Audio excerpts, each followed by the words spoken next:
So mga tol, nagsanib puwersa po si 3 Division World Champion Junto Nakatani at nakalaban ni Naoya Inoue na si Ramon Cardenas. Sa post po kasi ni Ramon Cardenas sa kanyang social media account, pinost po niya ang picture na kasama niya si Junto Nakatani at sinabi niyang great work with Junto, helping each other get ready for our fight. So nagtulungan nga po silang dalawa mga tol. Bagamat hindi po sinabi ni Ramon Cardenas na nag-sparring sila, mahalata naman sa post ni Cardenas na nagka-sparring sila ni Junto Nakatani. Parehas nga po silang may paparating na laban sa December. Si Ramon Cardenas lalaban sa December 19 kontra sa kapwa Meksikano na si Eric Robles Ayala at ipapalabas po yan sa Probox TV. Habang si Junto Nakatani naman mga tol, lalaban sa December 27 kontra sa unbeaten Mexican fighter na si Sebastian Hernandez. So malaking tulong po kay Cardenas na maka-sparring ang 3 Division World Champion.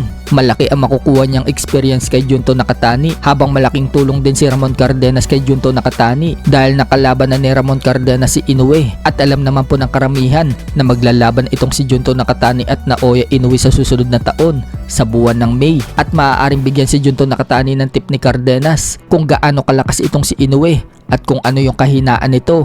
Matatandaan na bumagsak po itong si Inoue kay Cardenas sa round 2, kaya pwede ma-share na Ramon Cardenas ang technique kung paano pabagsakin si Inoue. Sa kabilang dako naman mga tol, bukas na po ang laban ni Conor Ben versus Chris Eubank Jr. rematch na gaganapin sa bansang UK. Sa kakatapos lang po ng kanilang weigh-in kanina lang, tumimbang po si Conor Ben ng 159.3 pounds, habang tumimbang naman po si Chris Eubank Jr. ng 159.1 pounds. Bato-bato at malapad po itong katawan ni Conor Ben, habang litaw naman po ang abs ni Eubank. Sinabi ni Conor Ben na wag daw palampasin ang laban bukas, habang sinabi naman ni Eubank mga tol na knockout daw ang panalo niya dito kay Ben bukas. Samantala, bukas na din po magaganap ang laban ni WBO Featherweight World Champion Rafael Espinosa versus Arnold Kegay ng Ukraine. Kapwa nga po tumimbang ang dalawa sa weigh-in nila ng 125.4 pounds. Bata nga po ng trainer ni Magsayo na si Marvin Somodio itong challenger na si Arnold Kegay. Ma-upset kaya nito ang WBO champion na si Espinosa. Sa kabilang banda naman mga tol, matapos pong paputukin ng middleweight prospect na si Wiljon Mindoro ang kilay ng ka-sparring niya sa Japan, muli na naman po ng bugbog ng ibang ka-sparring itong si Mindoro. Sa post po kasi ni Mindoro, makikita na magayong mata ng mga ka-sparring ni Mindoro. Isang patunay talaga yan na napakalakas ng suntok ni Mindoro. Marami na nga po ang excited na mga solid fans ni Mindoro na muli itong makitang lumaban. Ngayong December nga po ang laban ni Mindoro, pero wala pang eksaktong date